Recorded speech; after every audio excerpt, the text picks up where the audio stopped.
Hello, hello, Virgo Collective. Ako po si James from James Tarot PH. Ito po ang inyong weekly reading for March 9 hanggang 15. So mga kapwa ko Virgo, let's begin. Alamin natin kung ano po naghihintay sa inyo. Inhale and exhale. Holy Spirit, Spirit Guides, ibigay natin sa mga kapwa ko Virgo ang mensaheng dapat nilang malaman para sa linggong ito. In your overall energy, meron po kayong the Hanged Man. Beautiful. In the area of what you need to focus on, meron po kayong the King of Pentacles. Lovely. In the area of what you need, meron po kayong the Ace of Cups. Beautiful. In the area of what's affecting your current energy, meron po kayong the Hierophant. Lovely, lovely, lovely. In the area of your near future, meron ka pong Five of Wands. In your challenge, meron po kayong the Emperor card. In your fortune, the Nine of Wands. Beautiful, beautiful, beautiful. In your divine messages, meron po kayong the Page of Cups. At ang outcome nyo po for the week, ito po yun. Mamaya sabay-sabay natin siyang bubuksan sa dulo ng ating reading. But first, mga mahal kong Virgo, salamat po ha sa mga hindi po nag-i-skip ng ads. Nako, napakalaking tulong yan para sa akin every time po na meron tayong libreng reading para po sa inyo. Salamat din po sa bawat like and comment sa bawat uploads po natin. So keep on liking, keep on commenting. Malaking suporta rin po yan. Thank you, thank you, thank you. So, in the background of your reading, meron kang the World card. Okay, sabi dito, Virgo, ngayong linggo, malaki yung tsansa na ma-accomplish mo, makompleto, matapos, or mabuo yung isang bagay na pinaghihirapan mo. Meron kang pinagsumikapan ngayon eh. Either kinokompleto mo yung dokumento, tinatapos mo yung requirements, or binubuo mo yung bayad, or you're trying to end and close something in your life. Sabi dito, kaya siya. Magagawa mo siya. Ang kailangan mo lang talaga, dedikasyon na magawa, dedikasyon na kumilos hanggang sa maitali, hanggang sa maisara, hanggang sa makompleto. No? So, do not doubt yourself. Kayang-kaya mo to. Success and talagang completion and acknowledgement ay abot kamay. Kailangan lang talaga natin ngayon kumapit at manalig na magagawa natin siya. Good for you. Okay? So, with the completion card here, pagbuo, pagkatapos at talaga namang celebration, dahil nakompleto na, partneran natin to ng card of the week, balance. Sabi dito, find balance to maintain harmony in relationships. Sabi dito, partneran mo siya ng tamang timpla ng kilos at pahinga, ng paggalaw and also time for yourself. Siguro kulang ka sa tulog, kulang ka sa pahinga, kulang ka sa enjoyment. Some of you kulang din sa time for family dahil nakabuhos sa isang bahay o sa isang bagay, ganyan. So, alamin mo daw kung ano yung mga dapat mong balansehin sa life mo. Baka meron ka ng aspeto na napapabayaan along the way. Okay? Especially tungkol sa kapatid, sa magulang, sa mga anak. Baka time na for you to reach out para mabalanse yung mga dapat mabalanse. Okay? Especially in your core energy. Mga mahal kong Virgo, mga kapwa ko Virgo, your spirit guides are telling all of us today, this week, to really stop and pause muna. Mag-pause daw muna tayo to evaluate. Dapat daw makita natin kung ano ba yung mga dapat nating gawin para ma-accomplish, makompleto at matapos yung isang bagay. Meron daw tayo nakakaligtaan na proseso or nakakaligtaan na paraan na hindi natin nakikita because minamadali natin yung ginagawa natin. Kaya panahon to really just stop, think for a while, maupo, buksan ng isip, buksan ng mata, para makita natin na parang, ay, dito pala ako nagkakamali. Ay, doon pala ako kulang. Ay, ito pala yung dapat kong gawin. Kapag na-figure out mo na, enlightenment, naliwanagan ka na, doon ka na dedire-diretso. Nang walang antala, nang walang delay. Kasi na-figure out mo na eh. Kung saan dapat i-improve. Kung saan dapat ma-fine-tuning. Okay? So ngayon, sabi dito, let us pause for a while, maupo muna tayo, mag-isip muna tayo, tingnan muna nating mabuti bago tayo gagalaw. Okay? This necessary pause, this parang pagbalanse muna natin sa mga sitwasyon ay kinakailangan para tayo makalarga na. Okay? Clarify natin. The Hanged Man is being clarified by the Strength card. Yes, sabi dito, magpakatatag ka, magpakatibay ka, and then relax lang. Relax lang. Do not, sabi dito, do not rush anything. Be kind to yourself, gently, no? Dahan-dahan mo daw itong gawin para talagang makita mo yung mga maliliit na detalye na hindi mo nakikita before. There are things in your life na hindi daw dapat madaliin at hindi daw dapat tapusin agad-agad. Parang ganun eh. So, in order for you to really reach the success or accomplishment sa ginagawa mong yan, wag bibilisan, wag irarush, wag babara-bara lang. Kailangan to ay mataimtim at saka talagang kinakaya mo yung proseso. Sabi dito, magkaroon ka rin daw ng, I don't know why, parang tiwala. Tiwala that everything is working out in divine timing. Kasi feeling ko takot ka kasi sa oras eh. Parang takot ka na kapag wala kang ginagawa, feeling mo delayed ka, feeling mo lalong nabuburo, lalong nai-stuck, ano. Pero sabi dito, kinakailangan ngayon yung paghinto para maisip mo yung tamang strategy at maharap mo yung tamang proseso. Okay? So, pause muna tayo and pag-isipan muna ito nang sa ganun maganda ang andar. At wala nang delay, sooner, okay? So Virgo, tanongin kita ngayon, ano ba tong mga inaasikaso mo na gusto mo nang magdire-diretso? At ano yung mga hinihiling mo na gusto mo nang dumating ngayon? Comment down below. I-manifest mo na yan, it will come true para sa'yo. Okay? In the area of what you need to focus on, meron po kayong the King of Pentacles.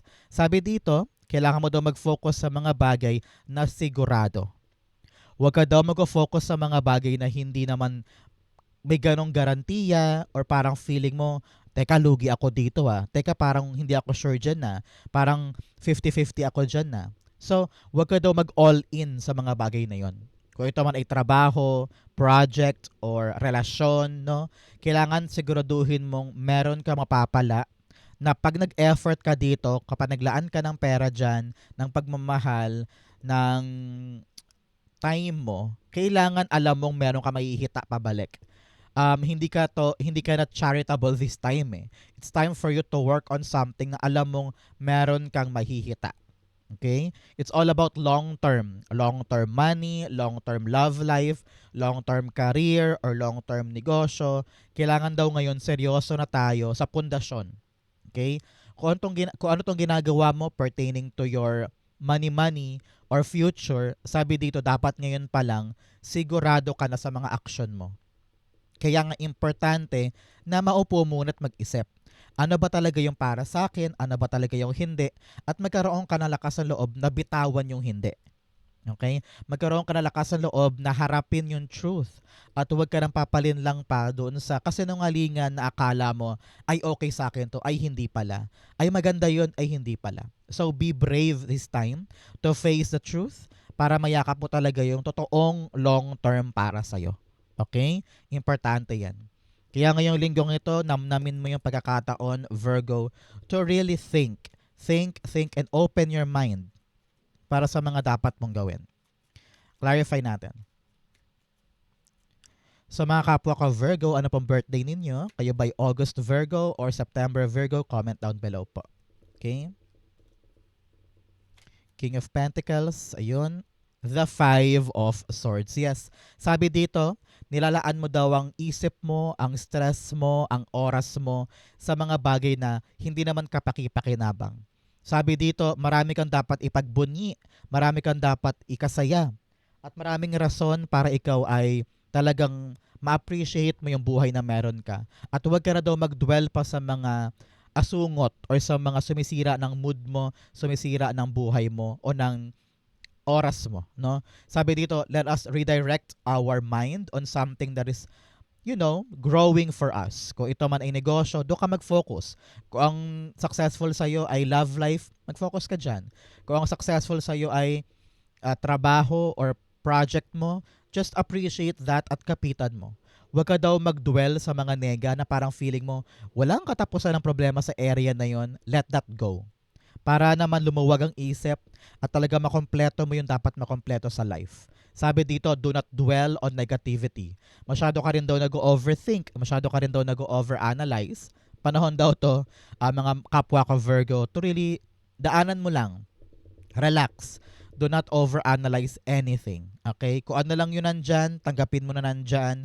Huwag mo na masyadong dibdibin or pahirapan ang sarili mo. Okay? In the area of what you need, meron kang the Ace of Cups.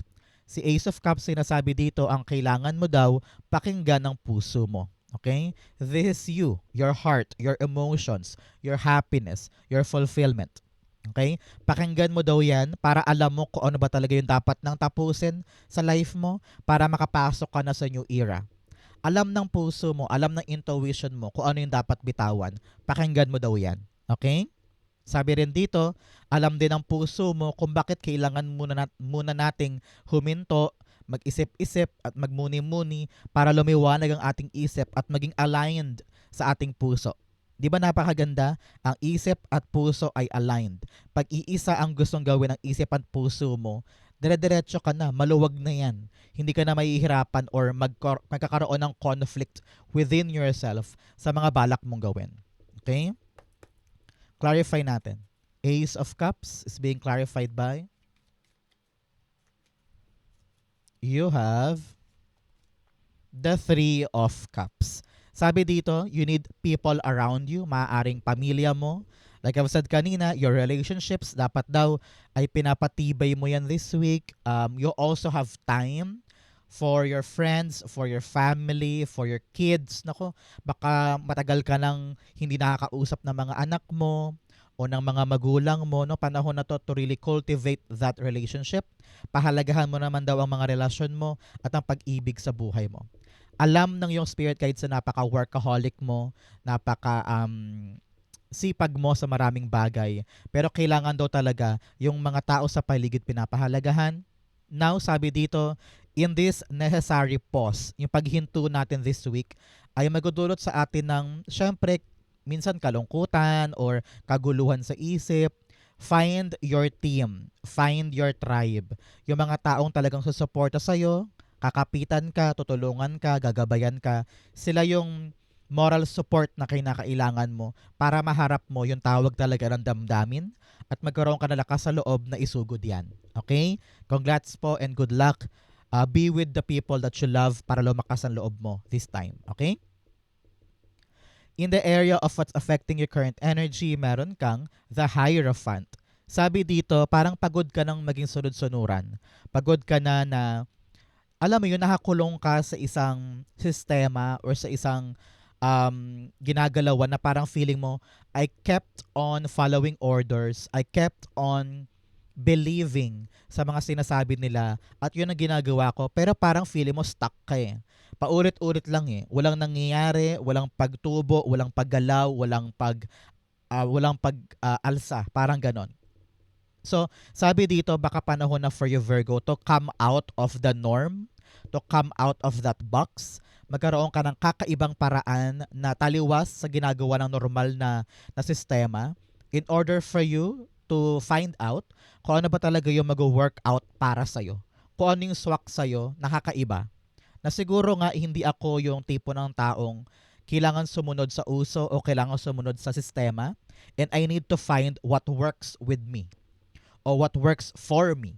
No? Sa panahon to be rebellious, no? Get out of that system at hanapin mo talaga yung kakaibang bagay na mag-work para sa'yo. At yun dapat nating isipin ngayon at dapat nating magpakatapang ngayon na gawin. Kasi kung baka mamaya gusto mo nang kumawala sa isang controlling thing or controlling person, tapos nag-iisip ka ngayon ng paraan, kung wala kang tapang na gawin yan, sayang, di ba?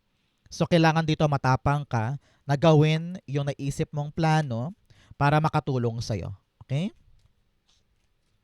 The Hierophant is being clarified by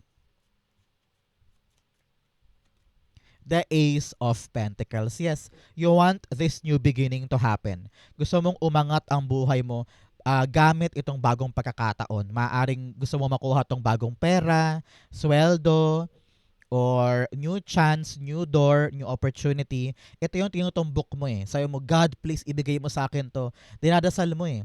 And for so long, ginagawa mo lahat para ma-approve ka ng taong ito, para payagan ka niya, para ibigay sa'yo yung dapat ibigay sa'yo. Pero at some point, parang feeling mo, teka, bakit parang walang nangyayari? Kahit gawin ko naman yung nakasanayan, yung tradisyon, yung paraan, wala pa din eh. So sinasabihan ka talaga dito na get out of that system, get out of that norm. Kailangan mo makagawa ng ibang paraan na talaga namang uniquely for you at doon daw papasok talaga tong blessing na ito. Dahil kakaiba ka, kumbaga nag-stand out ka sa iba, sa nakasanayan at sa'yo binigay.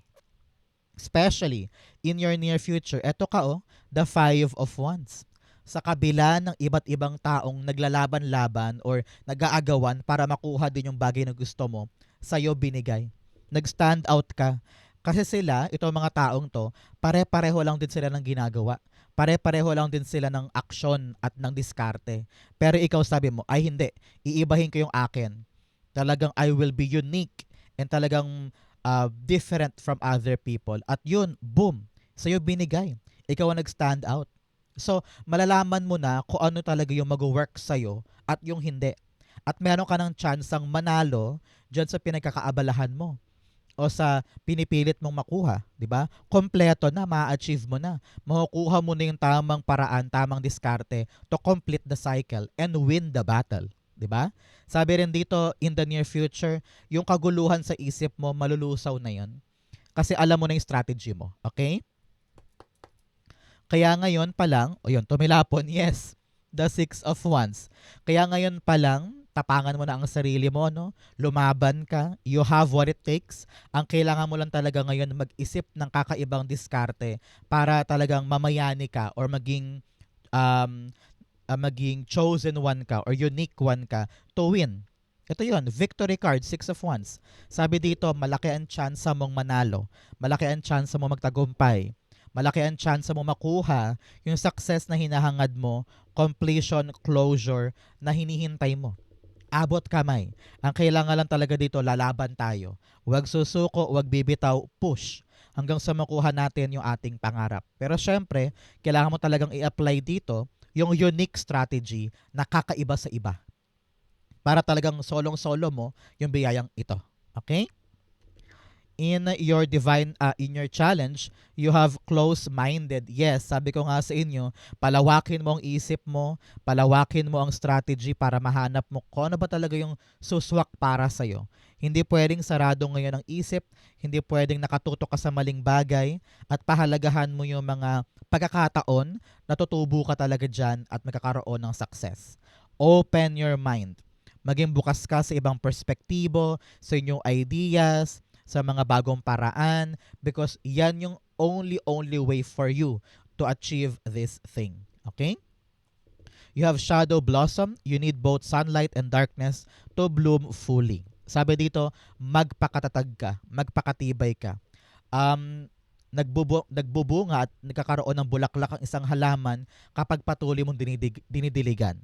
So, just continue watering whatever you're trying to do and soon talaga naman mag-bloom din ang bulaklak sa'yo at talagang gaganda rin ang bunga. Magpakatibay ka ngayon. Okay? In your challenge, meron kang the Emperor. Sabi dito ng yung spirit guides, kulang ka sa tapang at pagiging wais this time. Hindi pwedeng bara lang ng bara or laban lang ng laban sa mga ginagawa.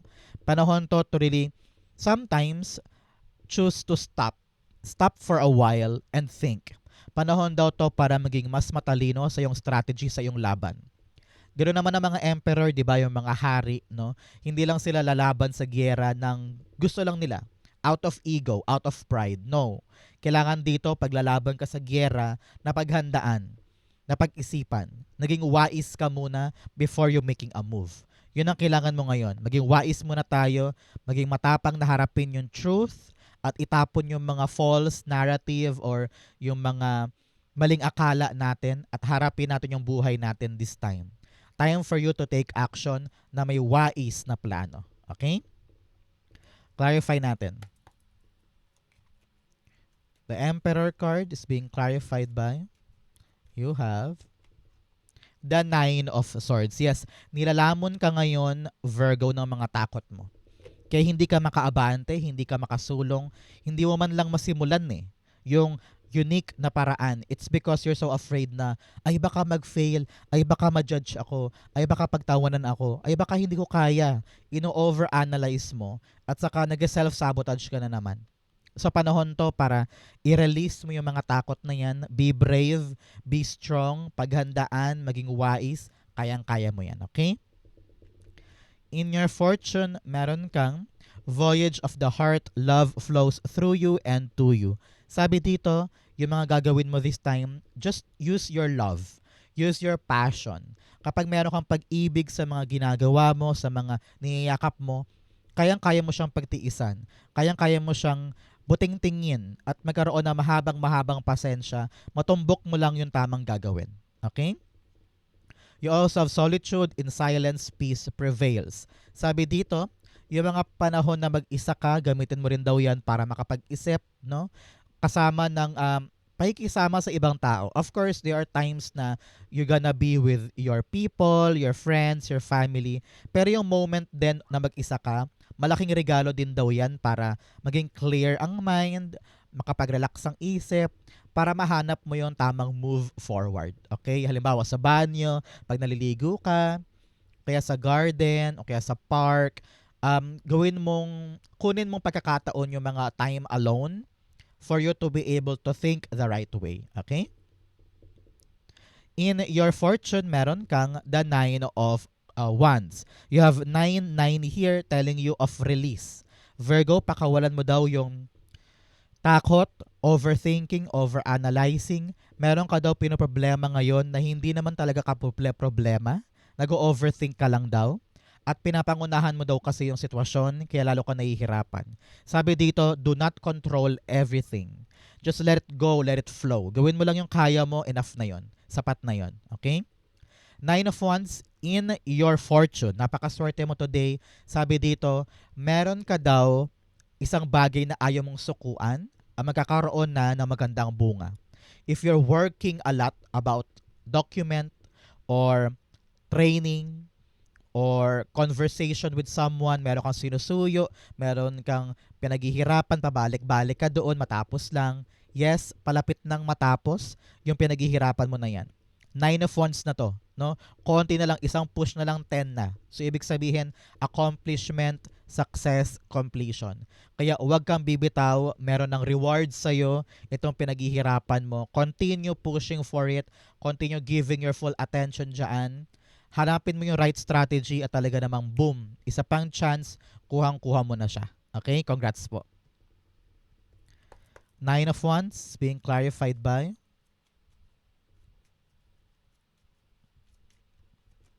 the Two of Cups. Yes, kung ito ay kontrata, negotiation, agreement, or ugnayan mo with someone, baka ito ay lover, or kliyente mo, o kaya may binibenta ka or may binibili ka, kung ano man daw tong ugnayan ninyo or pag-uusap na ito, dahil hindi ka sumuko, papabor sa'yo yung outcome. Okay? So it's all about you getting the favor na hinihingi mo or getting the good result na inaasahan mo dahil hindi mo siya sinukuan. So congrats, congrats, congrats. The good outcome is yours dahil pinagpaguran at talagang kumapit ka dyan. Congrats po. Claim mo na yan, para sa'yo yan. Okay? In your divine messages, meron kang bring love into the situation. Dalawang cards na nagsabi sa'yo na mahalin mo yung ginagawa mo para mapagtiyagaan, mapagsumikapan. Kung wala dyan ang amor mo, alam kong bibitawan mo yan. So make sure that mahal mo yung ginagawa mo, you're following your heart, and you're enjoying every moment of it. Okay? You also have stepped out of your comfort zone. Yes, lumabas ka sa nakasanayan. Lumabas ka sa safe na sistema. Kailangan mo makaisip ng kakaibang paraan. Yes, nakakatakot. Yes, parang nakakakaba. Pero yan daw talaga yung paraan para maging successful ka na. Huwag kang sumabay sa ginagawa nila. Kailangan mo mahanap yung sayo. Okay? In your divine messages, meron kang Page of Cups. Sabi dito ng yung spirit guides, panahon na to be true to yourself. Kung ano yung nararamdaman mo, kung ano yung emosyon mo, ilabas mo na yan. Kung ano yung issue, pag-usapan na. kung ano talaga yung pilit mong iniiwasan or pilit mong tinatago, panahon na to really put it out, no? Kung ito man ay sama ng loob, o kaya frustration, inis, o kaya parang isang bagay na hindi mo totally naiintindihan, panahon na para palawakin ang isip mo at maintindihan kung ano ba talaga yan para maging solid na yung emosyon at isip mo sa kung paano mo tutulayan yung isang bagay. Okay? We need now a clear sight.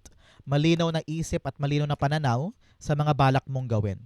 Halimbawa, pangarap mong mag-abroad pero ngayon hindi mo pa rin alam kung saan, hindi mo pa siya napapaliwanag sa mga anak mo o sa family members mo. Panahon na para linawin lahat-lahat ng yon para maliwanagan ka na rin kung saan mo gustong pumunta. Parang ganyan. So, narinig ko dito, plansyahin na yung dapat plansyahin, kausapin yung dapat kausapin, para pag malinaw na sa isip mo at sa buhay mo lahat, wala nang delay. Matapang ka na naharapin, pasulong, gagawin mong yan. Okay? Page of Cups is being clarified by the Eight of Swords. Yes. Kasi hanggat pinipilit mong itago yung naramdaman na yan, yung issue na yan, lalo kang feeling mo stuck eh. Feeling mo wala kang magawa. Feeling mo walang solusyon. It's because hinaharangan mo din na pag-usapan o hinaharangan mo din na maharap yan. So now is the right time for you, Virgo, to really open yourself para makalaya ka na sa lahat ng pumipigil sa'yo at maharap mo siya fully. Hanggat hindi mo yun nahaharap, nakatali ka pa rin dyan. Okay? So make sure na kung ano man yung mga issue left and right, itackle na yan. Okay, harapin na, maging matapang ka na para ikaw ay maka-let go na dyan at maka-complete ka na, magkaroon na ng closure, makapasok ka na sa new era ng buhay mo. Okay? Good for you. Outcome mo ito, but first, bigyan muna kita ng fortune cards. You have dog close up, pleasure with close friend. Yes, talagang kailangan mo ngayon makipag-bonding time with friends, with family, para maramdaman mo yung love and support nila sa gagawin mong ito. You also have dagger, fear, worries, or tense situation. Yes, marami kang mga takot, marami kang mga alinlangan at duda sa sarili mo. Panahon to really open yourself and be brave, be strong, para kayanin yung mga bagong gagawin mo at maging successful na siya. Okay? You also have cat, a two-faced friend. Meron ka rin daw kaibigan ngayon na medyo plastikada. Ramdam mo kung sino yan, Virgo ka, alam kong ramdam mo yan. Panahon na para umiwas o maglagay ng gap or boundaries. Okay? You have caterpillar. Things will not always be this way. A change is coming. Yes. Kung naman to mga delay at mga dapat asikasuhin, mga pagkapagod mo, huwag ka mag-alala. Things will definitely change for the better. Antabayanan mo yan. Okay? Ang outcome ni Virgo for March 9 to 15, the Justice card. Yes, yes, yes. Talaga namang balance. Paparating na yung balanse ng buhay mo na dati parang hirap na hirap ka. You're putting a lot of effort sa isang bagay na na-realize mo, ay, parang ako lang pala nag-effort, babawiin mo siya ngayon. So ngayon iniisip mo na kung saan ko ba dapat dalhin yung buhay ko? Ano ba yung kapaki-pakinabang? Ano ba talaga yung valuable sa hindi? Saan ba talaga ako pupunta? Ano ba talaga yung dapat kong unahin sa hindi? Ano? Ngayon, iniisip mo na yung balanse at handa ka nang harapin yung truth. Now, tinatawag ka na yung spirit guides na be happy because you are now harvesting. Hina-harvest mo na yung good karma sa mga ginawa mo in the past. So, kung ano naman tong mga tinrabaho mo before, mga pinagsumikapan mo before, mga sinacrifice mo before, huwag kang mag-alala. Talagang may kapalit na yan ngayon. Good karma. Justice is coming. And life will give you what you truly deserve this time. Okay? Importante yan. Congrats po. Clarify natin. You have the Judgment card. Yes, talagang gising na gising ka na. New life. This is really awakening in your part, Virgo. Na-realize mo na talaga kung ano yung dapat gawin after mo mag-pause, magmuni-muni, sabi mo, ano ba talaga yung dapat kong gawin dito? Biglang boom, ay, ganito pala, na-realize mo na at ngayon alam mo na yung tamang hakbang, tamang proseso, tamang gagawin para fully maging successful ka na at ma-accomplish mo na yan. Wow! This is really a full circle para sa'yo. Congrats, congrats, congrats. Enlightenment ay talagang right process para magtagumpay ka na this time. Okay? So Virgo, yan po ang inyong March 9 to 15. Saan po kayo nakaresonate? Comment down below, babasahin ko po yan. Thank you, Holy Spirit, Spirit Guides, for the clarity and messages na dapat malaman ng mga Virgo today. Thank you po for watching hanggang dulo. I love you. This has been James for James Tarot, PH. God bless everybody.